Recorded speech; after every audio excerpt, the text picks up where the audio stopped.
ইন্দ্রাণীর এক হুমকিতে এবার দেবলীনার সঙ্গে বিয়ের পিঁড়িতে বসতে রাজি হয়ে গেল ঈশান। হ্যাঁ বন্ধুরা, ভিডিওতে লাইক দিয়ে দিতে থাকুন। যে মুহূর্তে কিনা ইন্দ্রাণী হাত জোর করে দেবলীনার কাছে ক্ষমা চেয়ে বলতে থাকে যে দেবলীনা, আজকে এই গাঙ্গুলি হাউসে তোমার সঙ্গে যে অন্যায় অবিচারটা হয়েছে তার জন্য আমি ইন্দ্রাণী গাঙ্গুলি তোমার কাছে হাত জোর করে ক্ষমা চাইছি, এবং পারলে তুমি তোমার আন্টিকে ক্ষমা করে দিও। আমার আজকে লজ্জায় মাথা হেট হয়ে যাচ্ছে যে এই ছেলেটাকে আমি জন্ম দিয়েছি, যে কিনা তার মায়ের এত দিনকার মান সম্মান সব কিছু এক নিমিষে ধূলিসাৎ করে দিতে একবার ভাবলো না। আর অথচ ঈশান, তুই একবারও দেখেছিস যে দেবলীনা, যে কিনা এই বাড়ির এখনও পর্যন্ত অংশ হয়ে উঠতে পারেনি, সে ক্রমাগতভাবে আমাদের মান সম্মান রক্ষা করার খাতিরে ধৈর্যশীল মেয়ের পরিচয় দিয়েছে, কিন্তু তার সত্ত্বেও তুই ওর মর্ম এখনও পর্যন্ত বুঝবি না। কিন্তু একদিন একটা সময় এমন আসবে যখন কিনা তুই ওর কদর করতে শিখে যাবি, কিন্তু তখন ওর কাছে হয়তো বা তোর কদর করার সময় থাকবে না।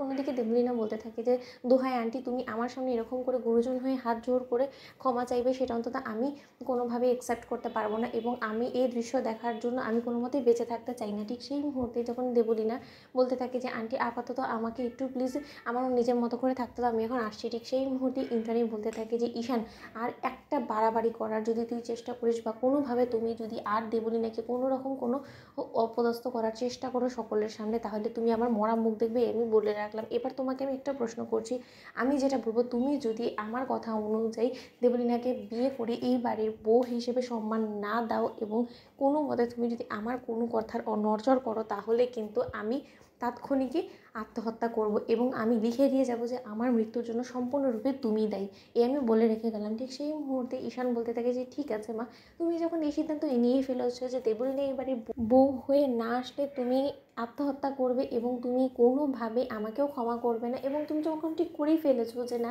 তুমি যে সিদ্ধান্ত নিয়েছো সেটাই 100% সত্য, কারণ ইন্দ্রাণী গাঙ্গুলির কোনো ডিসিশন কোনোদিনও ভুল হতে পারে না, তাহলে আমিও আমার জীবনটাকে দাবে লাগাবো এবং আমিও দেখতে চাই যে কতদিন আমি আমার জীবনটা দেবলীনার সঙ্গে সুখে কাটাতে পারি। কিন্তু তোমাকেও একটা ইন্দ্রাণী গাঙ্গুলি আমি চ্যালেঞ্জ করে দিচ্ছি, পরবর্তীকালে যদি এই দেবলীনাকে নিয়ে আমার সংসার জীবনে কোনো রকম কোনো অশান্তি সৃষ্টি হয়, তাহলে কিন্তু তার জন্য সম্পূর্ণ দায়ভার ইন্দ্রাণী গাঙ্গুলিকে নিতে হবে, আমি বলে রাখলাম। বাবা, তুমি বরঞ্চ তোমার বউকে এই কথাটা বুঝিয়ে দিও।